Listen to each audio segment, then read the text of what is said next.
Hello, I'm Sean Kent Hayashi with Saucon Valley Cute and Cuddly Toy Schnauzers, and today the little puppies are 12 weeks old.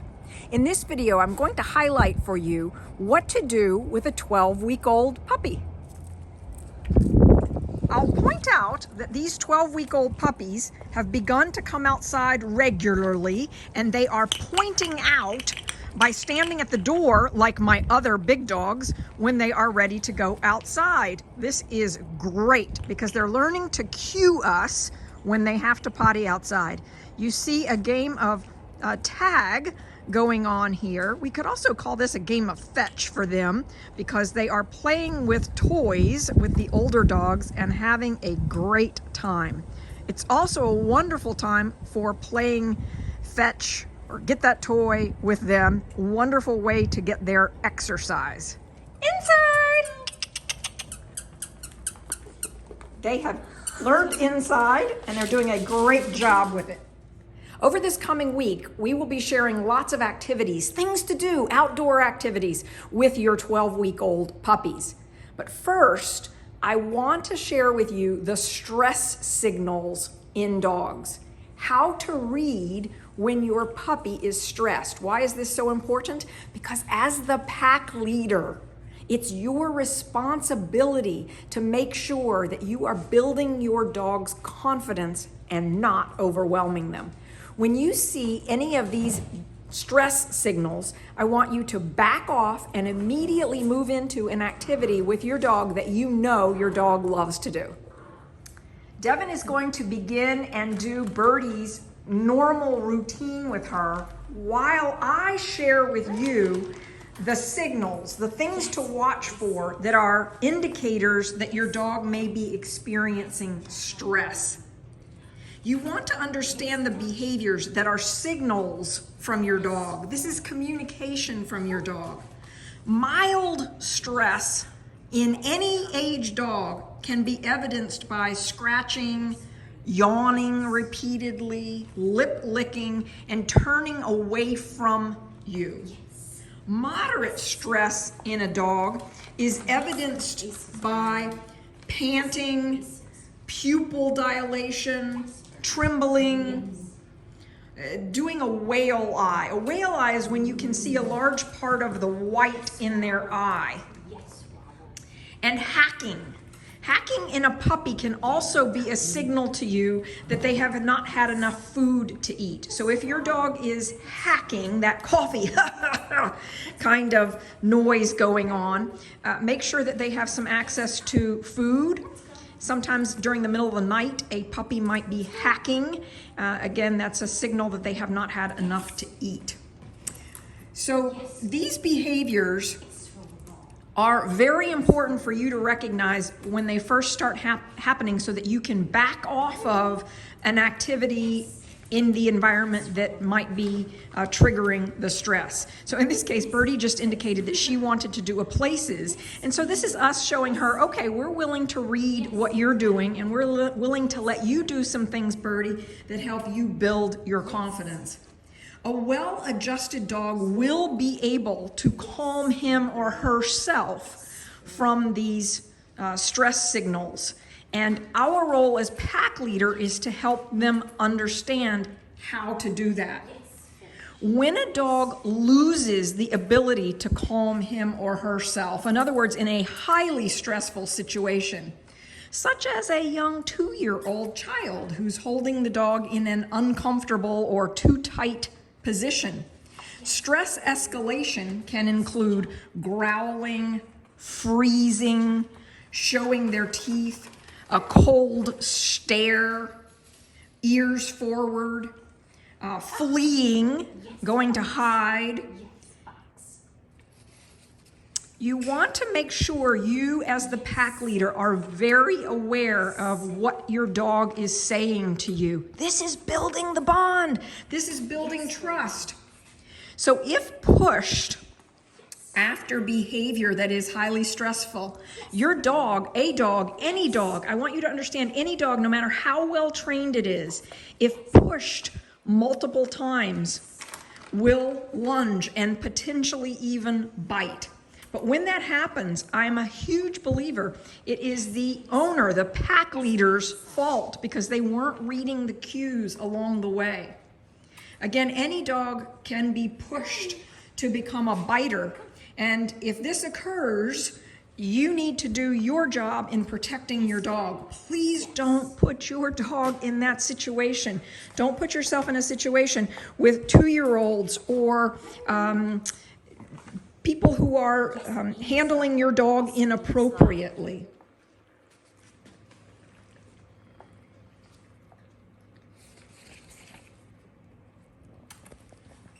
You can see Birdie is excited about all of the things that she's doing here today. We have been doing some sessions with her in the car. So when it's just me, I've been taking her and sitting in the garage and doing some of her basic obedience things in just the back seat of the car, or even just sitting with her in the car. I might be reading something and just having her be comfortable in the car. Look at her tail going. She's so excited. Let's go. At this stage, this 12-week puppy, they are learning so much, and I have literally just watched her mind and her physical body growing.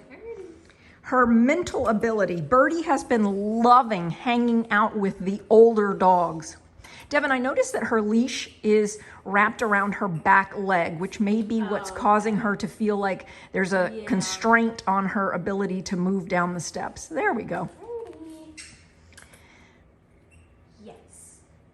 And notice that Devin is regularly grabbing Birdie's collar and at the same time giving Birdie a treat.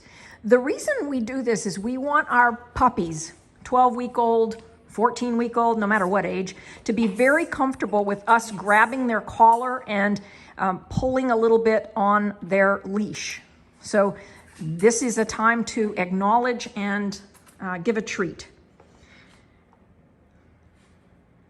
Birdie.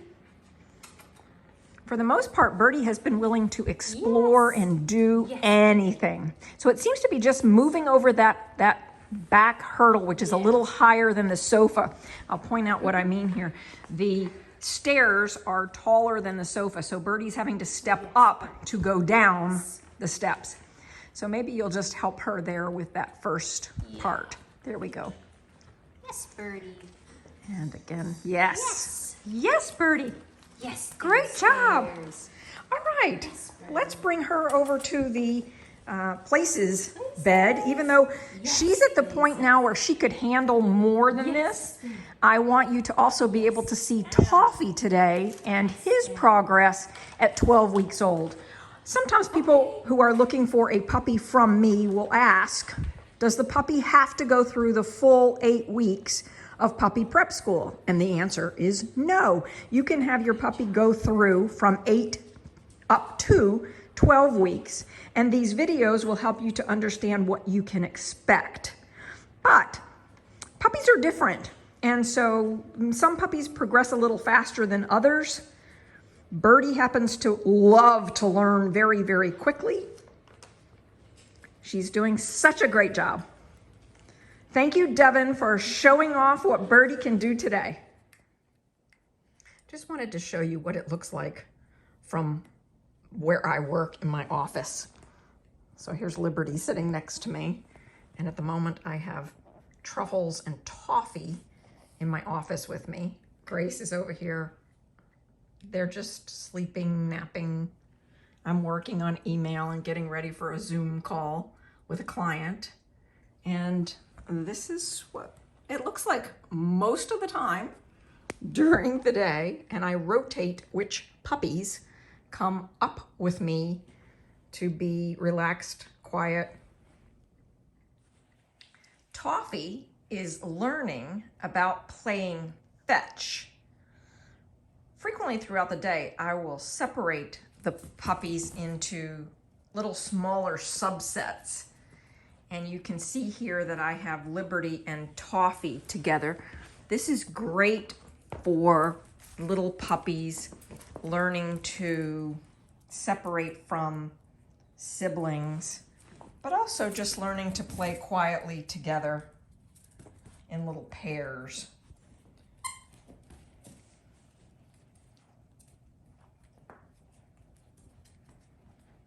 These two do particularly well together, Liberty and Toffee. Their energy levels are very similar. And I have Birdie in another place at the moment, playing with Ready. And now I'll show you Toffee, just beginning his afternoon routine today. You see that tail wagging, the excitement, the confidence. At 12 weeks old, this little boy loves to learn. Yes, touch. In my prior conversation while Birdie was working, I talked about the things that dogs do to indicate that they're stressed. And I want to highlight for you that if a dog does something that indicates that the dog is stressed, please don't scold the dog for that behavior. Toffee. In other words, if a dog goes and hides, or if a dog growls, that is a form of communication. Please don't scold your dog for communicating clearly with you. Yes, Toffee. Because if you do scold your dog for communicating clearly with you, you're breaking the bond. You're not being the trusting, loving pack leader. I want to talk a little bit about the schedule that we are using currently with these puppies. So they are waking up typically sometime a little before 6 in the morning. Yes. I go to bed usually at 10, maybe a little bit before 10, and they go to bed at the same time I do. Yes. So by waking up a little bit before 6, they are cueing me and they are immediately going outside. They have been doing a big portion of their potty business outside, following the lead of my older dogs. After they've been outside, and sometimes they go outside multiple times, Yes, finish. we play games. We play fetch. I let them play with each other. So they don't necessarily all sleep right next to each other during the night. And I rotate who gets to sleep closest to me so that they all get the experience of bonding. Yes. But so that they really enjoy a big play session with all of them together.